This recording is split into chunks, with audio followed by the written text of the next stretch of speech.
Hi, this is Alanis, and I wanted to wish everyone at GRT a happy 500th show.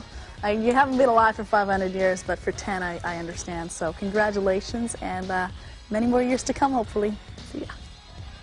Thank you, Alanis, and welcome back. After Terry David Mulligan's departure, the audition call went out. Who would be the one to replace the mighty TDM on GRT? Here's a few we found. Let's get one thing straight right now. As you probably guessed, I'm not really a TV host, I'm a manager, and I manage the best in the world, Bryan Adams and Loverboy, plus the Payolas. I live in Vancouver, which, by the way, Toronto, in case you haven't guessed it, is the home of the Canadian music business. Tonight we all get a chance to host a segment of the show, and I get to go first, obviously, because I'm the best looking, right, boys? Nobody knows this face. Gretzky, take Gretzky, for instance. They all know what he looks like. They mobbed this guy. Even Tiger Williams, with a face that could bite wallpaper, they know him. I mean, it's unbelievable. I think this face could work. Okay, so maybe I don't have George Michael's looks. I'll get an earring, I promise. The letters to Good Rockin' Tonight are the most important of all. Would certainly love to hear from you, and would certainly love to be back hosting Good Rockin' Tonight for a long time. It's either that or it's sweeping the floors. The mere thought of it breaks me up. 1, 2, 3. If I give my heart to you, I must be sure from the very start that you would love me more than her. No, you gotta go. Her. Okay, got it. Love me more than her. You know, one thing special about GRT is its specials. I've already told you about our year-ender and Teddy's. Well, here's a few others we've shown you over the year. Thank you all for watching. I've had a wonderful time. And if any of you would like to write in and make comments on my hair or my clothes or my new music, and feel free to do so because everyone else is doing it. And don't hold back. Say what you feel, but don't expect me to change anything, at least not for a week or so. Especially like to thank Good Rockin' Tonight, who've always supported me and played Sunglasses at Night video probably before anyone else in the whole world, and always giving me interviews and giving me the opportunity to talk to you at home.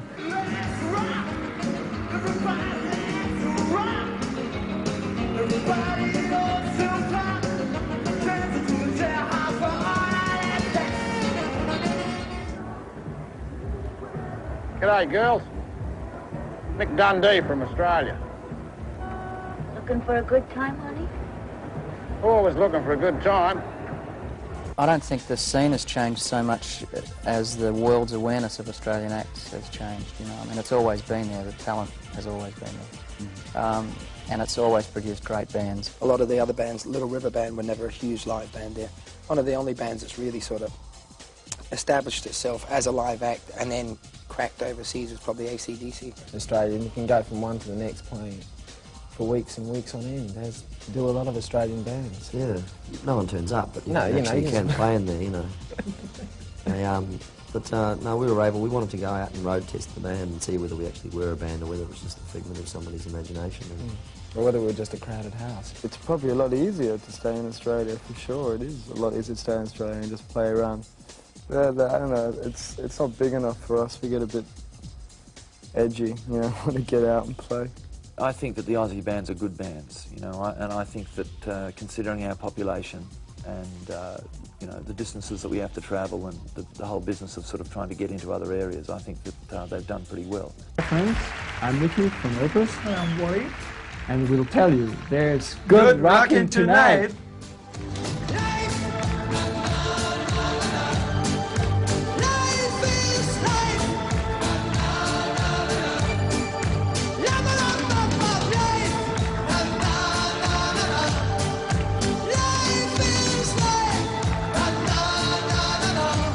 People go through a lot of strife and stress, you know, where they really don't have to hear about the negative things or the politics or what's going on. They already know about it, so we want to be like the guys who give them the relief. It's very hard to convince people that you're not that you can be quite different off stage in rock and roll than you are on stage, because it's part of the one of the principles of rock is that it's the person himself expressing what he really and truly feels from there, you know, and that applies to a lot of artists. But to me, it doesn't. It never did. I always saw it as a theatrical experience. After a couple of us got clean, the rest of us realized we're not going to have a band, we're not going to have Aerosmith unless we do. It was that simple because, you know, we were big-time, major league druggies dabbling in music as opposed to musicians dabbling in drugs. Some people on the outside might still find us a little bit against the norm, but then we've never really wanted to be normal people. God forbid, I don't want to be a normal person. Haywire has obviously put the Maritimes on the musical map again. Do you have any theories as to why there aren't many bands that come out of there? Because I don't think many people can find the ferry. Da, da, da, da, da. Hey, we're Van Halen. Have you heard the news? There's good rockin' tonight right here. Some kind of alien waits for the opening. Simply pulls a string of Back in the Creedence days, there were times when I really didn't let myself take some chances because I knew the formula. Everything was different. We were on a small label. You know, we got really zero promotional help.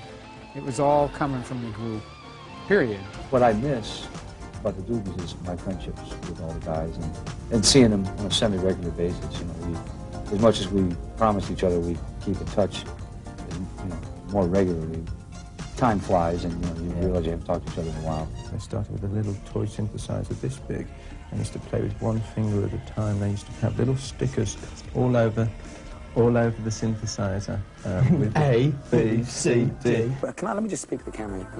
There are not enough women coming back after the show to say hello or something like that. We get a lot of guys saying, I really like the way you play bass and stuff. You know, thank you very much. But if you just clap a little louder, I'll appreciate it when we're on stage. Well, actually, I'm probably the only man to receive the keys to the city sewers of Vancouver. Hi, we're Aha. He's Morton. He's Paul. And I'm Max.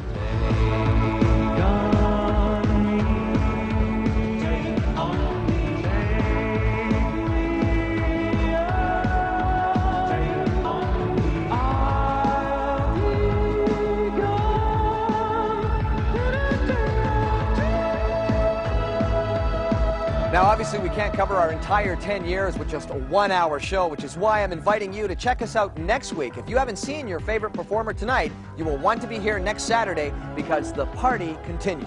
And GRT's 10th anniversary special will be right back. Happy 10th anniversary, GRT, or Good Rockin' Tonight, as us old guys know it. And have a nice time. You know, GRT just loves to travel, and we took you to Los Angeles. As a matter of fact, backstage at the Grammy Awards for a few years, and while we were there, we even popped in on the Fozman. Hi, I'm David Foster, and welcome to a special Los Angeles edition of Good Rockin' Tonight. These are my special guests. Hi, I'm Richard Page from Mr. Mister. Hi, I'm Marilyn Martin. Hi, I'm David Foster. Hi, I'm Weird Al Yankovic. And I'm just so darn happy to be here! Tonight, we're backstage at the 28th Annual Grammy Awards from the Shrine Auditorium in Los Angeles. Barbara, David Foster worked with you and won a Grammy for Somewhere. He won a Grammy? For the arranging in Somewhere? Yeah. Hooray for Hollywood. That's Screwy Bally, hooey Hollywood. Hi, I'm Mike. I'm Al. I'm Bruce. We're the Beach Boys.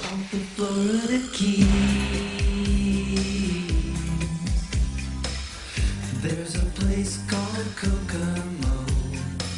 So I have a tendency to probably write a little bit more lightheartedly and a little bit more rock and roll, maybe a lot more rock and roll for movies than I do for myself. And so something to be gained from that would be to not take your album so seriously. Everyone says, I want to be a rock star and make an album and you know, sell millions of albums, but that means you got to go on the road for a year and be away from home for a year. You know, the things that you just don't think about. We're talking about love and no love, you know, sneaking around, cheating, lying, things like that. Those are things that will always be around. And so it seems like our records have never really gotten old-fashioned or out of date. I went out there and did 90 minutes and just sock it to and I felt very much, if not the same performer that I was when I started out, the same inside in my heart. It was still, I was just feeling like, this is what I wanted to do when I was 20, and I can really do it, and I'm not even 40 yet. Ah! Hi, this is Gino Vanelli. This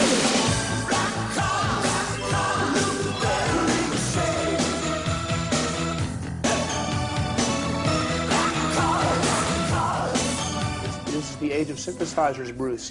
All the record companies would tell me that it's the age of synth, man. You can't play acoustic piano. It doesn't work. Well, I'm here to say, ladies and gentlemen, it does work. When I felt that people weren't listening to the songs, you know, that there's such a strong prejudice against what they perceived Dan Hill to be, that they just didn't want to hear anything I was writing, and that I literally had to give my songs to other artists.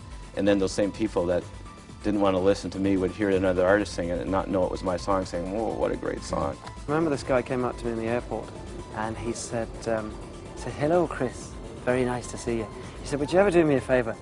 Would you ever write out an autograph for my brother? He loves your music. I can't stand your music, but he loves it. Hi, this is Pat Benatar.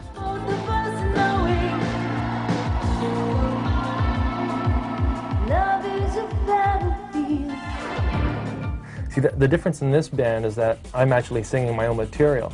So I have to be able to go up on stage and interpret what I've written with a certain amount of integrity and, you know, and conviction.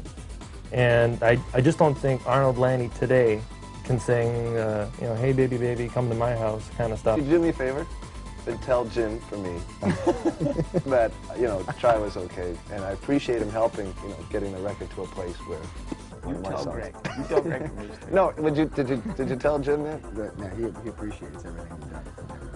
He's being petty. He's just being petty. The main goal for a band like Rat is to be a supergroup, like a Zeppelin or Rolling Stones.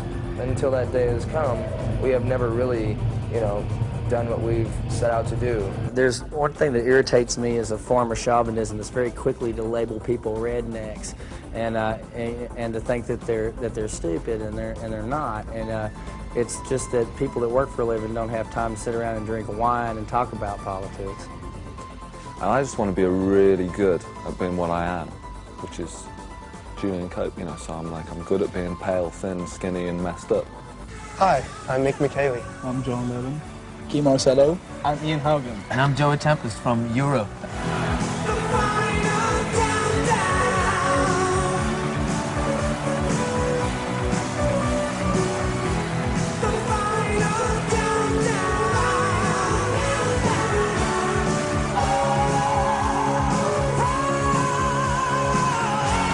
Hi, this is Brian Potvin. And I'm Don Schmid. We are half of the Northern Pikes. And after 10 years and 500 shows of Good Rockin' Tonight, what happened to Terry? So how do you like it so far? You know, you probably haven't seen some of your favorite performers. We couldn't possibly cram them all in into just 1 hour, which is why next week it is part 2 of our 2-part anniversary special. Specifically, we'll be checking out some of the movie previews I've attended. You are seeing some of the faces of those movies behind me right now.